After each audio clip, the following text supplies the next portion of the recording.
Good morning, class of 2019.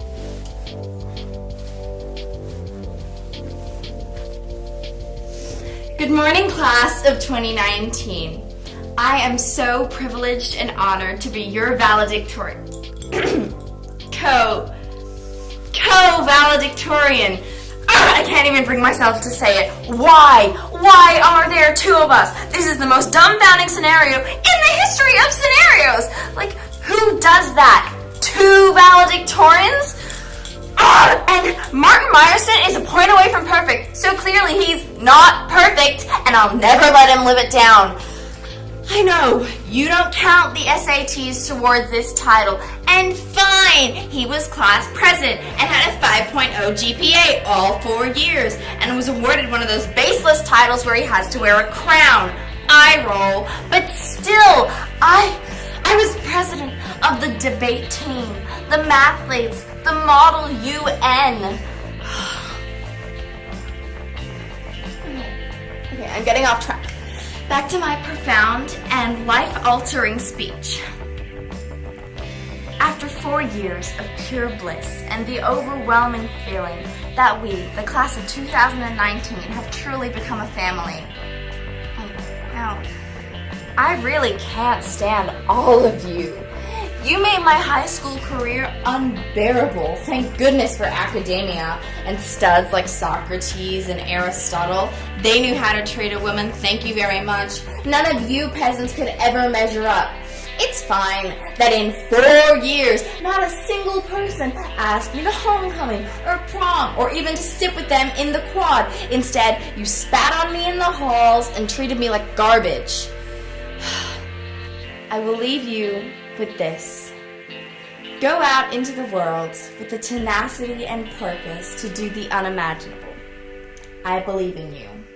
I guess. Look, I know I'm not cool or lit AF, whatever terminology you guys are using to describe someone. It's not me. But I am... No. Alright, let me start again. Look, I know I'm not worthy of a single person's attention in this school. And that's fine. Well, not really. You know what? It kind of sucks, to be honest. So that's why I came here. I entered the lion's den,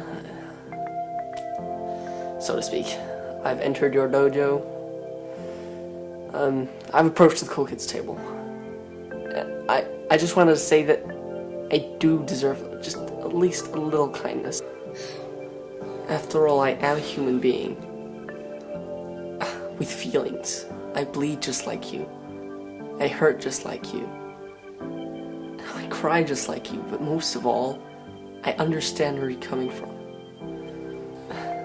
If you actually took the time to get to know me, you'd find out that we have a lot in common. In an alternate universe, if you look past my goofy glasses and my terrible style, we could be best friends. I know what you're going through right now, and I feel horrible for you. I just want to let you know that if you need to talk to anybody, I'm here, no matter what you've done to me. You can let me go on about my day. You can let me blend into the paint on the walls. You could go on being that athletic, witty, gets all girls but peaks in high school cliche jock of your dreams. Please and thank you. Are you crying? Oh, did the big, bad, scary, handsome, muscular king of this school make you cry again? Why do you do this? Why do you come up to me every day and ask me how my day is? Why do you smile at me in class? Why do you wave at me in the quad? Why? Just, what do you think is gonna happen after, like, the other side? What you're doing is really obnoxious. Like, I don't know what to say. But the bottom line is, stay out of my sight. And I don't want to hear your lectures about how you think my life is going. Because you don't get cigarettes burned to your skin every single day. You don't get beaten by a belt for drinking the last drops of milk. Whatever I do to you is microscopic compared to what I go through. So quit saying that you have any idea what I'm going through, and everything will be okay. Just a whiny, weak kid. But thank you, honestly. I'm hiding it, and sometime when I need it most, your kooky laugh and your friendliness makes me smile on the inside, and makes me laugh when no one's watching.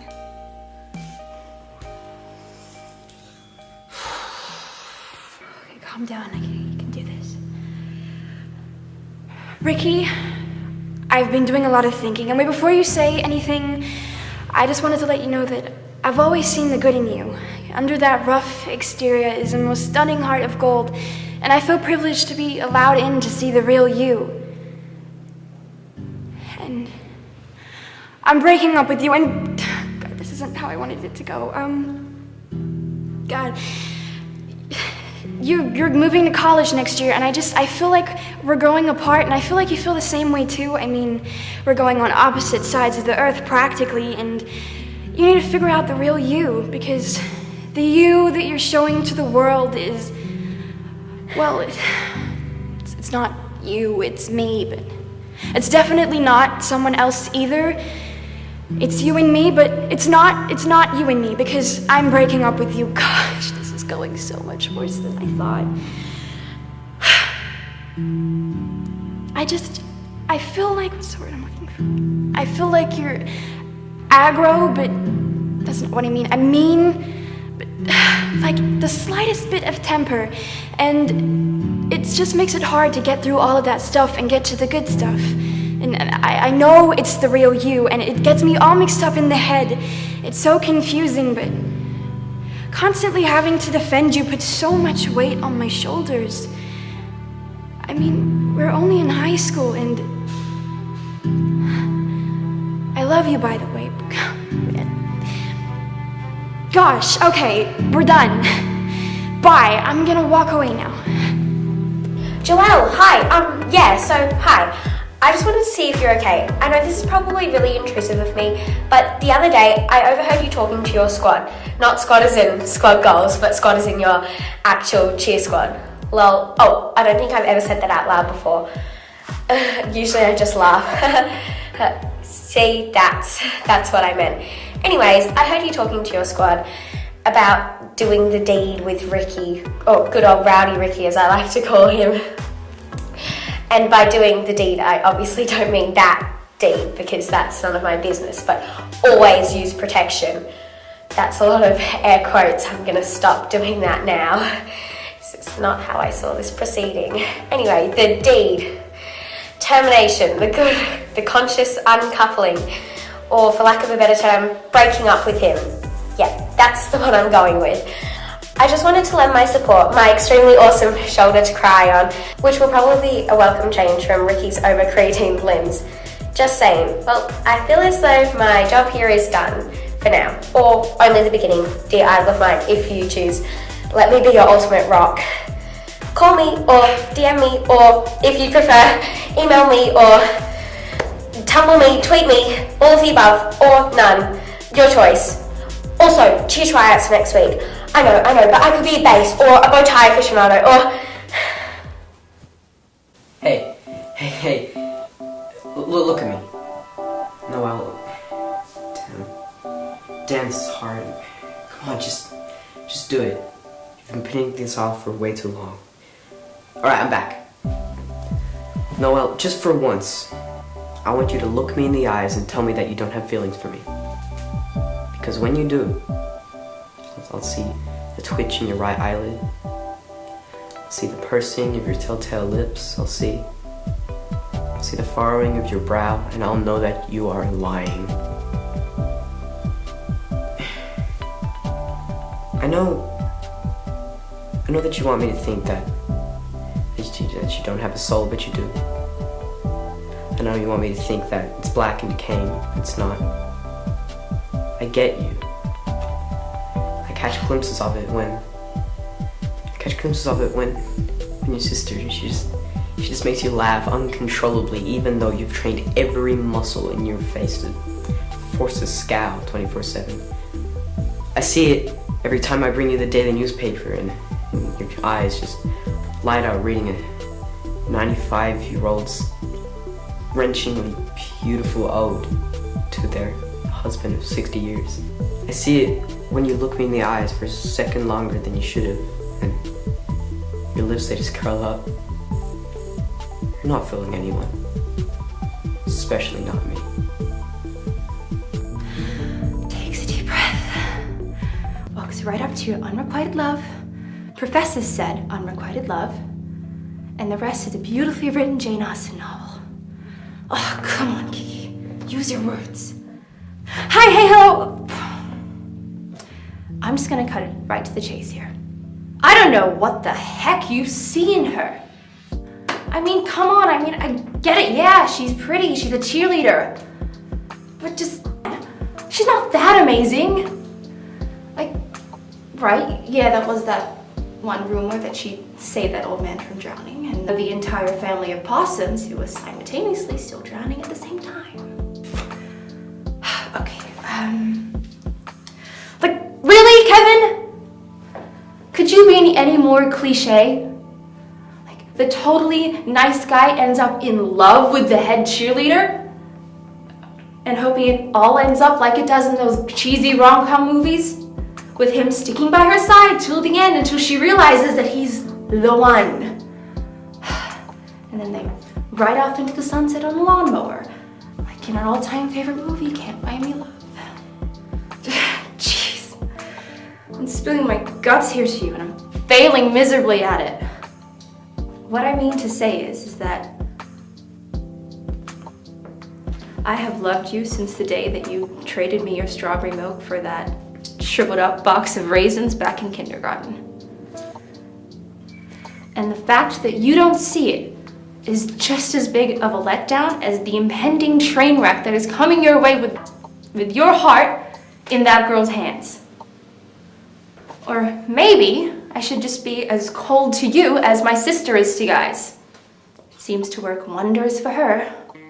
All right, I'm gonna try my best to not be a dick here, as I want this to go well and to sink in that thick skull of yours. As you know, I'm the last person to support anything, let's say, optimistic. I just feel like optimism is a total affront to society. It gives people a false sense of reality.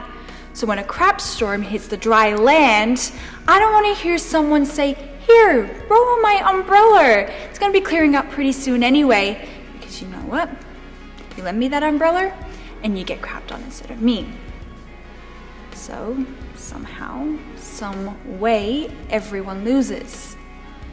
That's why I don't get close to people. I suck at this. This is exactly why I need practice for these types of conversations.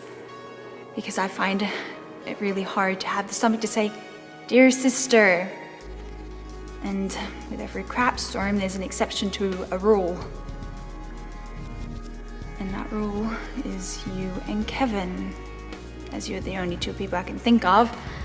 It's pretty nauseating to admit, but I see a quality in both of you that I admire so wholeheartedly. So when I heard you're trying to profess your feelings for him while resorting to less favorable tactics to do so, I had to give you this talk. So when life gives you lemons, keep pouring sugar over that sour mess. Be you, and I have no doubt he will realize you're his penguin. I know. It's because penguins mate for life. You're my best friend, and because you mean the world to me, I think it's time I say this. I know who you are. I know what you're hiding. It makes me so insanely sad. I look at you and see the shell of the person you should be. My heart literally breaks every time I see you plaster on a fake smile and put on a brave face just to get through the school day. I just catch you sometimes just standing there in between the two bathroom doors. thinking is if you go into one, everything will be right in the world. But that's a lie. And I won't support it or you anymore if you can't own up to who you truly are. I can't bear the pain of you spending one more day running from the you who you were meant to be. Don't worry about anyone else. You've got me. I'm here for you. Don't worry about what anybody else says. Especially not those close-minded bullies that populate our school. I'm not judging you, but I just have to say I don't think it's right what you're doing. It makes everyone feel uncomfortable. You should just identify the way you were meant to.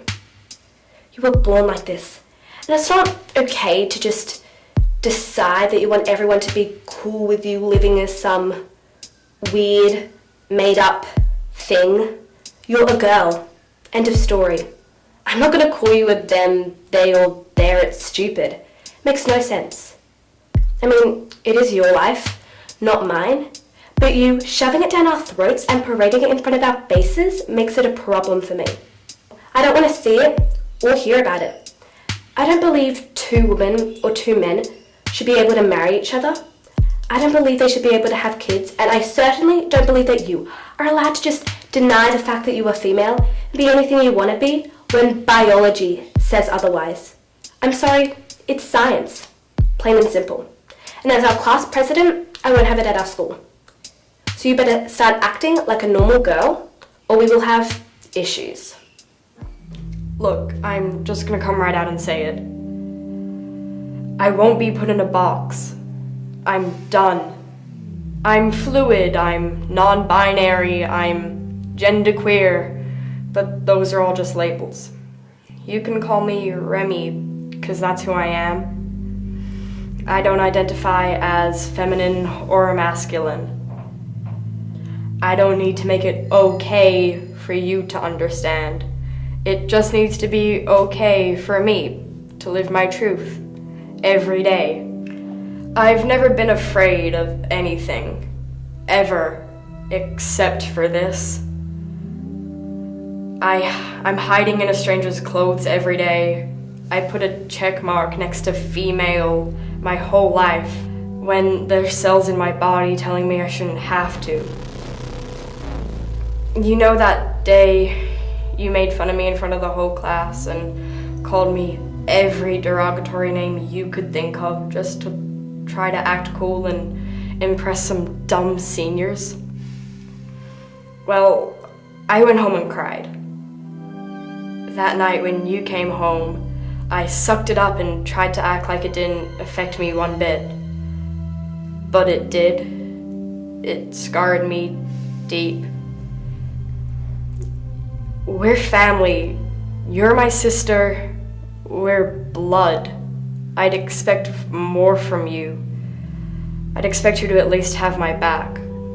Just this once. Why can't you just be my sister? That's all you've ever been to me, and now I don't know what or who you are. You don't think you're making my life harder by acting like this? I'm your sister. They lump us in together. I get associated with you by default, and honestly, it's embarrassing. All my friends talk about you when they think I can't hear. I walk up and everyone goes quiet. It's like they don't know what to say or how to treat me.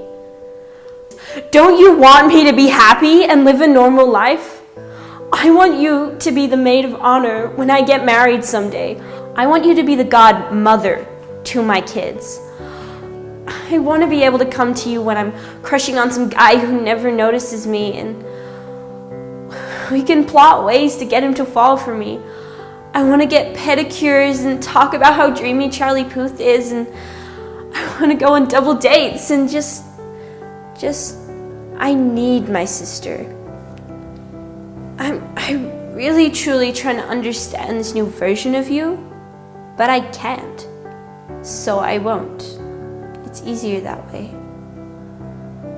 So I'm gonna do me, and you're gonna do you, completely separate of me. I'm sorry. I love you. I really do. Look, I have to give you the pep talk of your life. I can't have you making the same mistakes that I made. Believe it or not, I'm miserable. I know I front as everything's peachy keen, but in reality, I spend most of my days feeling like I'm slowly wasting away. I barely have any time for me, and I live every day of my life for someone else. Truth be told, there are some moments where I feel fulfilled, but they are few and far between and always fleeting. Obviously, there is some beauty and fulfillment in helping others, but what's helping others if you can't help yourself? Yeah, that one. Help yourself. I know you don't want to do this. I see the sadness in your eyes when you look at me or Dad. I've also seen the light in your eyes when you're feverishly sketching or painting.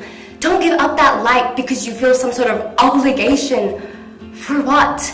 Because Dad fed you and clothed you? That's a part of his job title as a parent. You don't owe him your livelihood for that. You can be grateful, but leave it at that. Trust me. Now, take every ounce of courage I never had and do the right thing for you.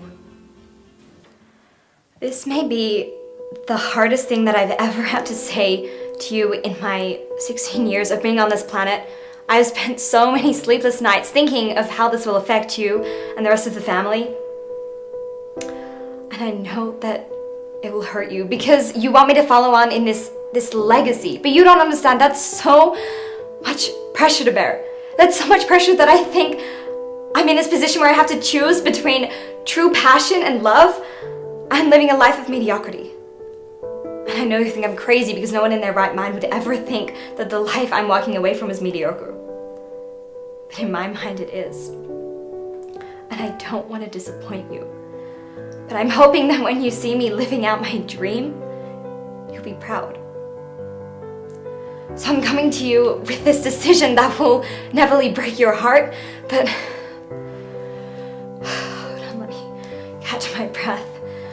I didn't think it would be this hard to tell you what I want to do, what feels right.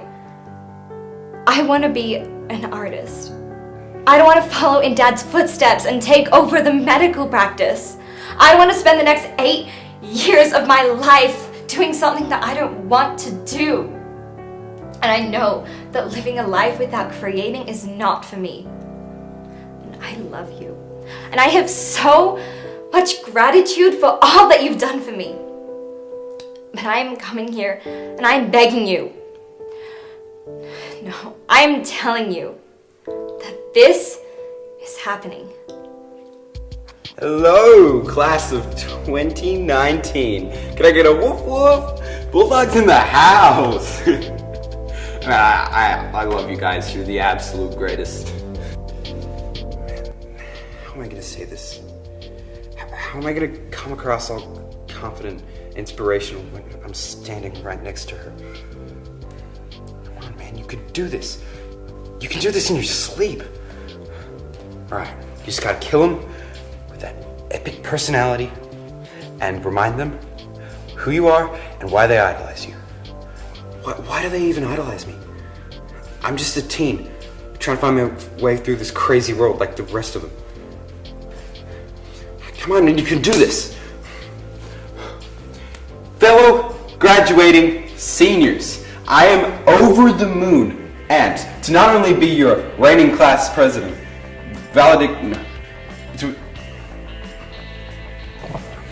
my fellow graduating seniors, I'm not only just over the moon and to be your reigning class president, quarterback, and prom king, but to also be your co-valedictorian. That's right. Can I get a rip-roaring round of applause for Amy Manchester? That's right, people. I'm in the best company anyone could ask for. I don't say that lightly. Like, she is a queen among men. She's just an outstanding human being. She's absurdly talented. and she's a total genius. I mean, who scores perfect 1600s on their SATs? Am I right? Wow, just wow. It's just so mind-boggling that I've been given this task to encourage you all to embark on this next chapter of your lives. So, here it goes.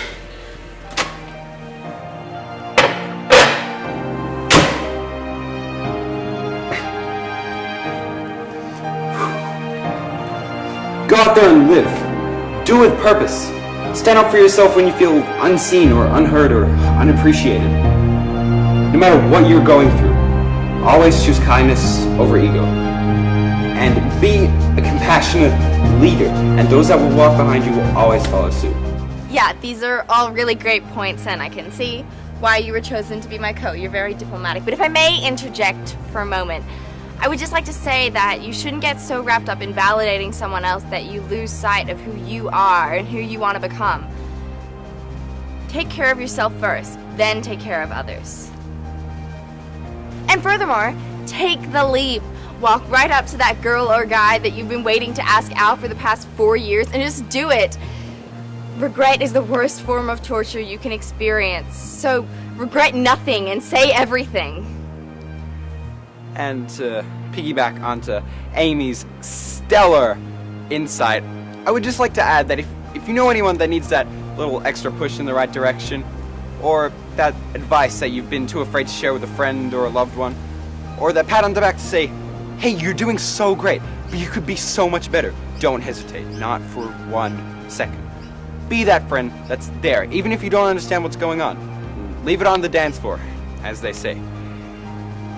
And on that note, Amy, I think I love you.